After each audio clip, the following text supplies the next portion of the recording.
And don't worry, when we're done in the gym, we're going to head back out here. We're going to give you our top feels for you to hit big, high draws or powerful fades with the driver.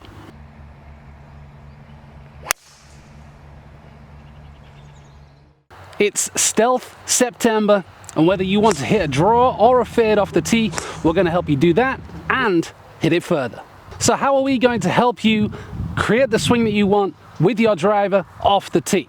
Number one, we're going to look at the swing mechanics and how the club impacts the ball, creating the ball flight that you see. And number two, we're going to give you the physical tools to improve your swing and to improve your body, so the mechanics that you need to create consistent ball striking, more speed, and the shot shape that you want becomes easier and easier, and you can put it into practice and into play when you need to. We have three main factors to look through in terms of how well you hit your driver. Number one is swing speed. How fast the club head is moving through the ball, how well you transfer energy around the body and into the club head is going to directly impact how fast the ball travels also. And that's going to mean you hit it further or shorter, depending how fast you are. Factor number two is angle of attack. Are you hitting up on the ball or are you hitting down on the ball? That's going to directly impact not only the flight and the spin, but also the curvature on the ball, which we're going to talk about next. But really, you know as well as I do that with today's technology, you want to be hitting up on the ball to get low spin with that high launch so it stays in the air forever. We're going to work on it and we're going to help you do it. And finally, we are looking at club face to path relationship. That is how the club is traveling around your body and into the ball, and where the face is pointing relative to that path. Far too often, the biggest leak of power is the over-the-top swing. The club works out across the ball with an open face.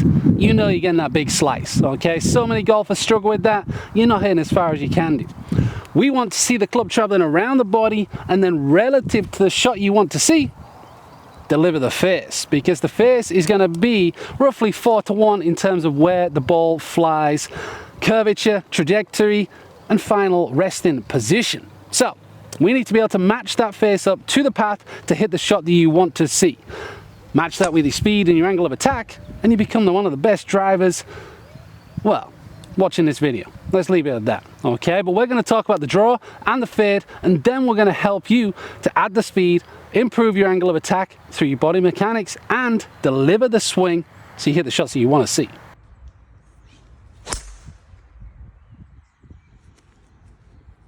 First up, how do you hit a draw? More golfers want to be able to hit a draw to get rid of that slice and also to maximize distance. That would be the first thing to say.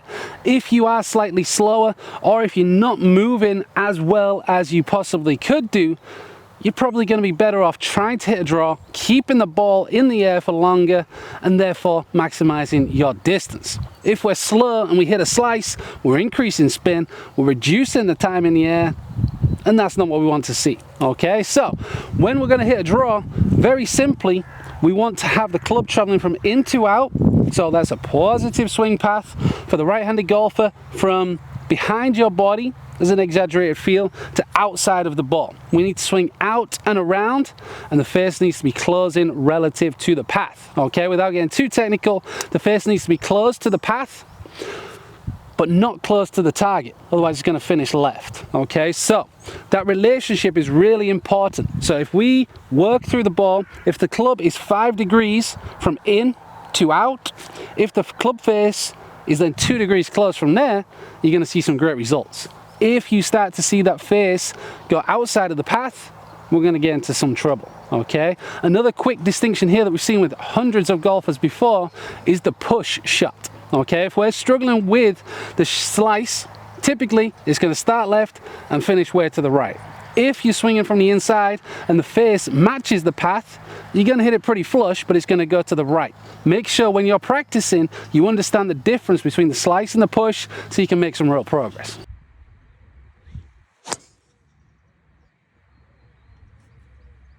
Then we have the cut shot. It's not a slice. If you're a pro and you want to hit it in the fairway, if you got a lot of speed, we can then use that speed to control the flight, as you see with players like Jon Rahm. Hit it down the left, cut it back, use all of your body turn to control the club face, hit a repeatable motion, and just take out one side of the course, all right? If you got two-way miss, it gets problematic. Seen it an awful lot of times. Yeah, it gets pretty distressing. But if we can get to the point where we know the ball is going to start down the left side of the hole, if it goes straight, it's probably going to be in play. If it cuts back, we've got all of the course to then work on. Okay, so that is why so many of the high speed players choose to hit a fade. And the key for the best players there is that they can turn as hard through the ball as they want to, and they don't fear hitting a hook. You'll hear it from all different types of players, from way back in the past of Hogan, Tiger. Seeing the ball hook is not good for any type of player, specifically with speed. All right, and I've seen that way too often. If you hit an 180 mile an hour hook, that ball ain't coming back. Okay, so that's where the fade really comes in. We control the body, control the face, start the ball for the right-handed player to the left of the target, and let it fall back on line. Okay, so what are the physical differences here?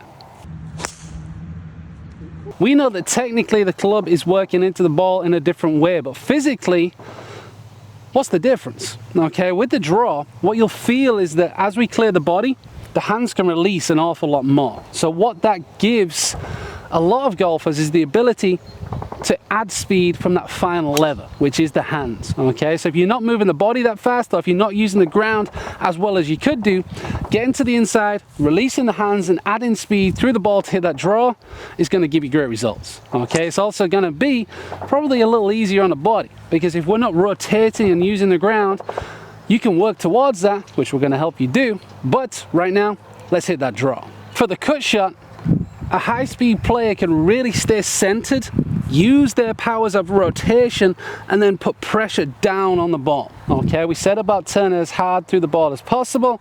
If we can do that while staying in our base of support, using the ground, maxing out your vertical, lateral, and rotational forces, you can afford to not max out the equipment. You can afford to hit down or much more neutral into the ball and add a little spin that a cut shot gives you. Because again, the mechanics go so hand in hand with the technical, you really need to optimize your flight to play your best golf. Okay, so think of it like this. With a draw, we stay behind, we let those hands go, and we see that high ball flight with the draw, maxing it out.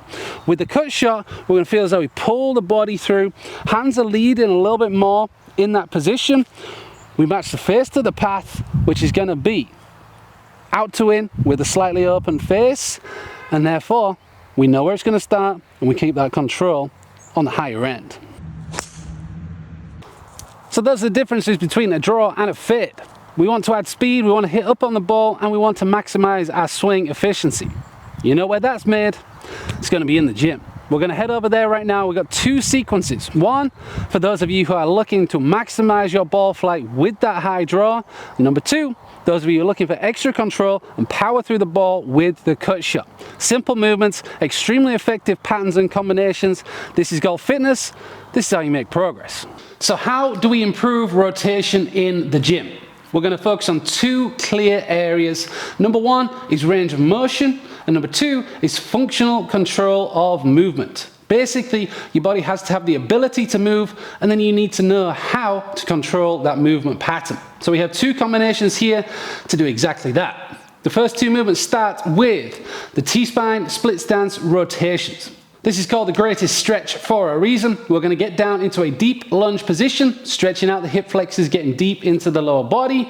We're then going to take a solid spinal position, reach under our torso to rotate it through the thoracic spine, and then create a big wide arc around. Working a fluid motion with control and trying to increase your range of motion whilst always working both sides. We're going to pair that with the bird dog. This is about posture and core activation. So if you want to be stable over the ball and confident before you hit your drives, you need to be in a good position. Here, we take an all-fours position, engage the core, maintain our neutral spine, and then raise the opposing arm and leg to full reach, full extension. Hold briefly whilst controlling your breathing, then return and repeat on the opposing side. This is slowly with control and is helping you to stay in position so that your posture is always on point. The second combination is much more around that functional movement and control. we're looking at loading the body and increasing your rotational patterns so you can do the same in your swing. Starting out with one of our favorite movements, the rotational kettlebell swing. This helps you use the ground, rotate through the hips, and then transfer energy all the way through the body, through the big muscles, into the extremities, which again is just like our golf swing. We're going to load into the ground, push away so we get extension, rotation, and a little bit of lateral force, the power trifecta of your swing. We're going to peak up just at eye level, and then as you rotate down, accept the force, use the ground, and transfer that rotation into your body so that you can use it whenever you need it. And yes, we're working both sides. We're going to pair that up with the explosive impact swings. You can do this with bands or cables, and it's an incredible pattern. Match this up with the rotational swings, we really have something here. So similarly, we're going to push off that trail foot, and this time we're really going to push into the ground with that lead leg to get that extension as we fire through the core and try and keep our hands low through that exit phase. This is going to help you with your posture, your rotational control, and your ground force reactions whilst we rotate all day long to improve your golf swing potential. This is how you can get your body moving more in a way to get the club on the inside, to square up the face, hit that draw, and hit it further.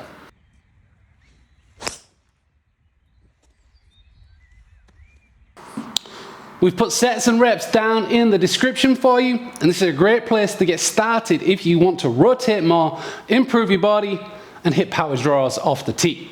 Now, if you're a faster player and you're looking for that control, you want to hit that power cut like Rahm and all the players on tour, then we want to be looking at how we stay centered and max out our ground forces so we can apply pressure to the ball but control that club face and path relationship to absolutely send it out there knowing that it's coming back into the fairway more often than not. So as we talked about on the range, staying centered means our center of mass stays within our base of support. So if we can keep our body inside our foot line, we can then drive out the ground and really create torque and access through the lower limbs. Okay, we're going to work on that right here with two movements, starting with the swing elevation drill. You're going to want a band relatively light because we want to perform this with speed. Okay, so we're going to work up and through the movement. You're going to trap the band under the opposing foot, take the arm, work up and around your spine. Okay, yes, this is a golf swing motion, but we're also looking to exaggerate that feeling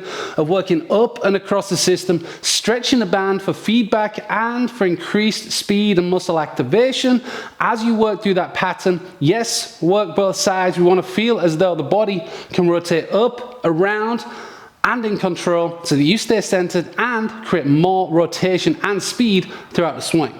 The second movement is the lateral lunge. So here we basically build up the strength and the awareness to stay within that base of support as we work in a lateral motion. You can do this without weight or with a dumbbell or kettlebell in a goblet hold. And the key here is to balance in the middle, lunge out to the side, and as you do so, we load the glutes against the foot, we stay inside that base of support, and we push away. Huge for your ground forces, huge for your stability and your balance. Repeat on both sides. Look for high levels of control in the middle with a slight single leg pause. And this combination of movements is going to enhance everything that you do, especially if you want to play a power cut.